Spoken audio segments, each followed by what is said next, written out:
I've travelled, as my other colleagues here today, 17 different countries in Africa. I talk to my students, I talk to my colleagues, I talk to many people from Africa. They've only been to one place, Nigeria. And they're from Nigeria. Yeah, funny, they're an expert on Africa. Weird, I think. And I'm not an expert, I'm still learning. So please, if we're talking about the African Business Club, find about these countries. They are fascinating. They really are exciting. And I don't need to be here to explain about the rise of Africa and it's happening. You know more than I do. I'm a fraud, actually. I haven't got a business. Yeah, I don't come from Africa. And you might have noticed I'm not black. So why am I here? You have white there too. Sorry? In South Africa, yeah. I'm not used to this. Where do you want me to go?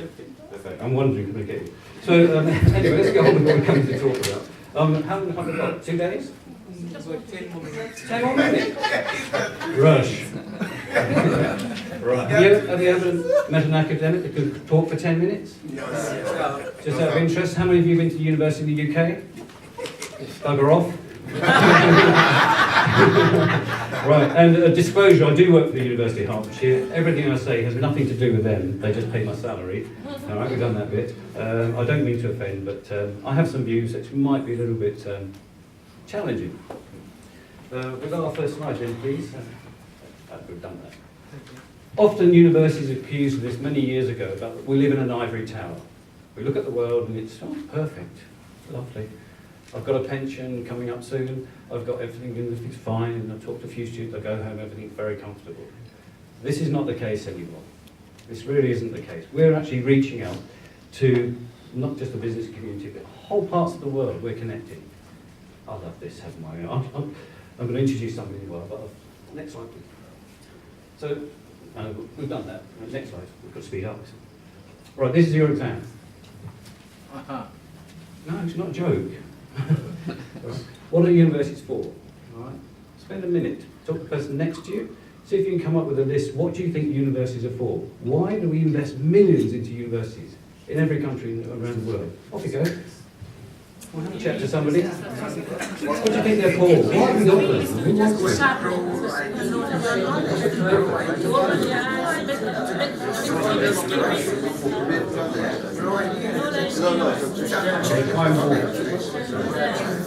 wants How are you doing, sir?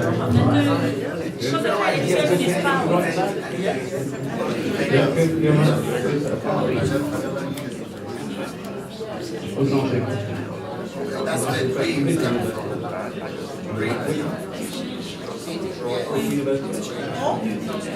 That's the interaction.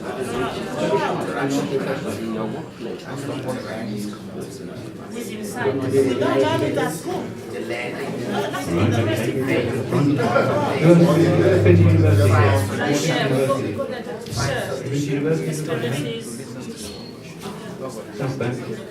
That's what workshops are.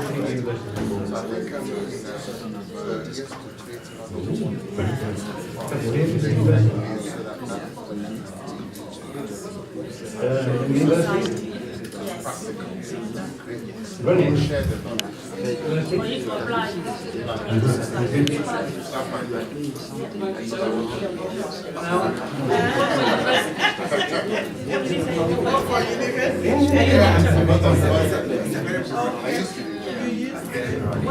You have to run, but you only got 10 minutes. Right, okay. So we've got hopefully thinking about if you've been to university, you've got some brains. So why did you go to university? Study media and cultural studies. Okay, what are they for? What are they for then? What do you go to university for? Qualifications, yeah. Right, get lost. South Bank. South Bank. Come on then, South Bank students. What did you say universities are for? You've forgotten, not very good university. Yes, please. I think the answer is in the question. Purpose, value, philosophy. Yes, to identify your purpose, to be able to apply them in the real main life stream, to mold your character and create better values and philosophies in life. Very good. Very good. I think it's quite.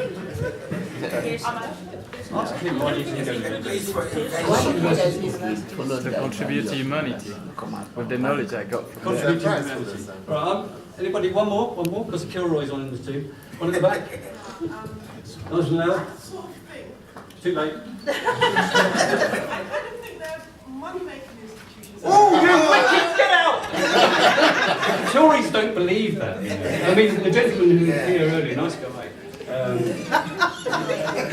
Well, he's actually, the government have messed up university tuition fees through the immigration bill. We're in a mess, we're losing money. This is why he can contribute as well. Thank you very much. Thank you. The next slide. This is what they're about. It's not an exhaustive bit. Advanced scholarship. We're trying to learn things we never knew before. Mobile phones weren't here because of mobile phone companies. They were here because we looked at it differently, a problem, with a brain, and said, oh, do it this way. Oh, that's going to work. No, it won't. But institutions push forward on it. Knowledge. From knowledge, we have wisdom. If I had any wisdom, I would have read this post a bit clearer. When Brush said, come to lunch, great. Launch of the London business. Oh, not lunch.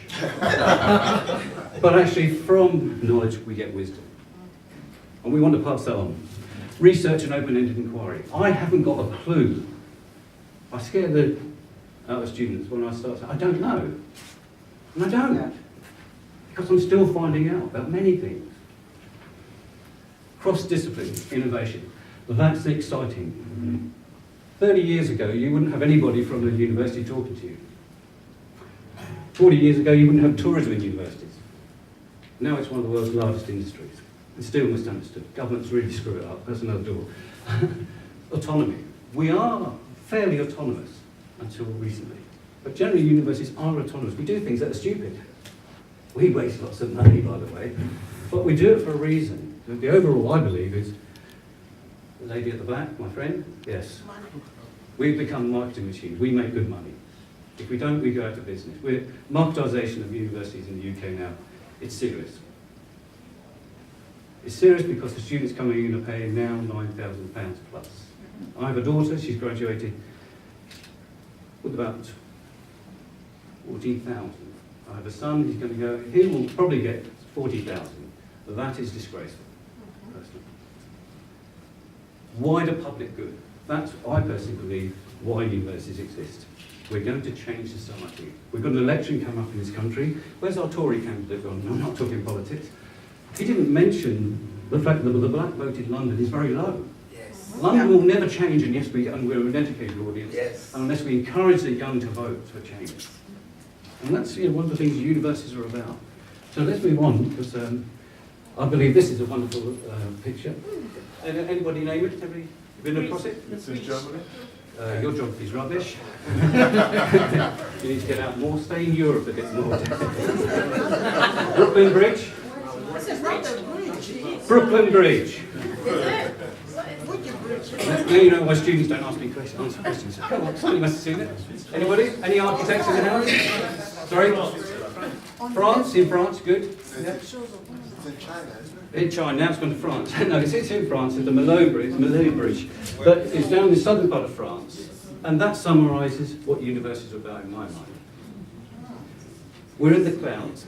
Our heads are in the clouds, thinking about strange things. The engineers behind this, the economists that are behind this, relieving the congestion of the traffic in the valley here, for that lost money because tourists didn't stop there anymore, increase their journey down to the south of France. And that, to me, says a lot about what universities are about. Next slide, please. We're doing this quite quickly. They're numbers, and it's Saturday, we don't like numbers, but generally 2.5 million students in the UK. Not enough. We would want more. We've seen growth in the last decade. Interesting for the audience here, 60% population now are non-UK domicile, and we want it to grow. Thank you, Tory ministers. So we've got 400,000. We've seen great growth in universities in the last 20 years. Some's been good, some's been not so good. It's investment for the public sector. Not anymore. It's now becoming private sector. We are a quite diverse sector. When people say university, what do you mean now? Have you heard of Oxford? Yes. Cambridge? Yeah. Hertfordshire? Yeah. liars. Yeah. There's some established universities, and we're never going to be like Oxford or Cambridge, because they started in the 13th century, and we don't teach classics or medicine. We don't have a big river.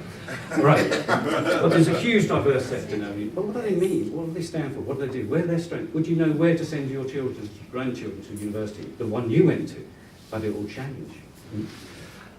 A little bit of money for the economists. Income about 26 billion.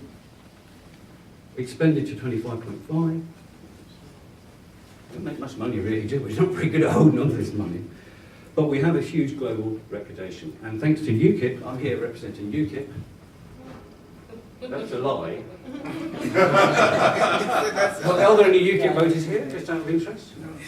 Oh, we've got 1 minute. You should all join, that'll really blow them. We're like the enter our membership. We represent the people. We know this is not a political platform, but that is damaging our reputation in the UK. Student numbers have dropped. And it's partly because they don't feel welcome here. The rumour's out. Next slide, please. Let's go on to something cheerful. Just graphically to show you that that's the growth. Again, it's about opportunity for graduates, black graduates, all graduates. 1978, I wasn't born, I know. But you can see that growth, that potential growth, on and on and on, and it's going to go further, up to 2004-06. We've phenomenal growth. Most people in this room may not have the opportunity to go to university. Everybody should have the opportunity now to go to university. And that's got to be a good thing. Next slide, please, Maestro. So the largest number of students in institutions are at the universities, well, they didn't exist. We've never had a time we've had more students at university. Never before. Its growth has been beneficial. We contribute to the economy in a great way. We're really good at spending money, so if you haven't grabbed yourself one of those free books out there, you better hurry up. And transnational, it's another thing people don't think about universities. We sometimes have more students registered on our courses overseas than in the UK. We've now become a global business. We have the reach. Who doesn't trust a university?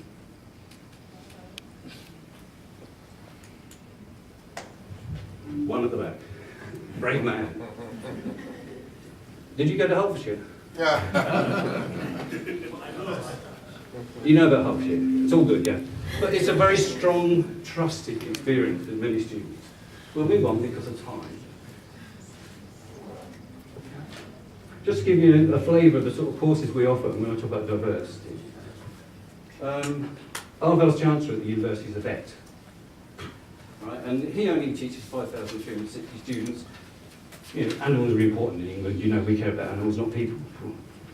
But our real growth is in business and agricultural studies. Look at the numbers, and that's always growing. Who gets the most funding? Business or veterinary? David's not going well today. Did you listen at school, Dave? Did you go to school? I did go to school. David went to Nigeria. I did go to school in Nigeria. Keep quiet about that. But this gives you that diversity. So we've got a rich offer. But actually, when we fund some of these subjects, we've got some problems. We won't go into detail here, but just give you, this is why the UK is attractive to so many markets. Over the page, please, Master. Recently, 17 billion is generated each year by universities. And it's not just the fees we benefit the UK economy, it's that secondary spend. So if you have any students studying with you, staying with you, get to spend, please, more, keep sending that money back and forwards. I'm really impressed the way some of our students live very frugally. I have a student who hasn't been home to Nigeria for 3 years. That's by choice.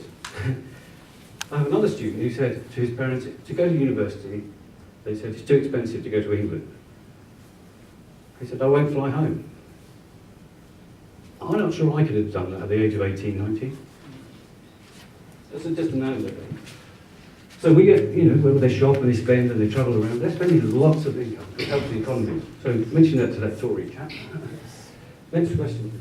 Just to get an idea, I should have done this as a quiz, but there's no time. No surprise, Asia is everybody clamouring after the Asian market. I'm not. Why? We're not very good at it. I'll help you. I have a moving company. I'll find the next week. Excellent. I mean, we don't understand the Chinese market. My colleague outside, Jan, he's from China, will help why is he not in here listening to this marvellous lecture or something? I don't know. But actually, do you understand the Chinese market? Yes. Do we understand the Chinese market? I think we're still learning. We treat the students in China the same as any other students. We've actually lost at the university, we've lost the Chinese market. It only cost $1 million, don't worry. But actually, we got it wrong. We didn't look after the market. And you can be sure our competitors will want our market ahead. They'll come back. Why will they come back? Reputation. We've got to go back and build reputation. Why will they come back? Competition. Competition, yeah. Why will they come back? Change of policy. We're good at what we do. Why will they come back? And the price. The price, yeah, we're quite reasonable. Because there's a lot of them. There's a lot of Chinese that want education. India, we're doing really good in India until the UK government withdrew the post-work visa.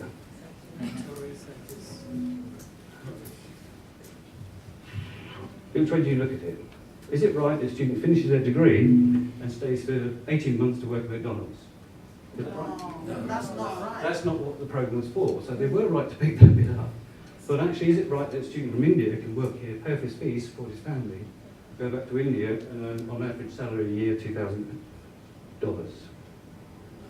That's not right. That's why there's this distortion. But we've actually lost the Indian market as well, by the way. Stop going to, Nigeria. That's my favourite market. I have to tell you, how many people from Nigeria? Hands up. Yeah, I did my market research. It's a big market for us. It's a very big market, a very important market. I can't go there anymore. Why? They won't pay the ransom. I wanted to go to Park. They said, no, we're not paying the ransom. They won't insure me. Yeah? And I have a Nigerian college I work with who were going to go to Abuja and Lagos to the international office. She said, I'm not going. I said, why not? It's great. I love it. It's fantastic. Ebola. Oh.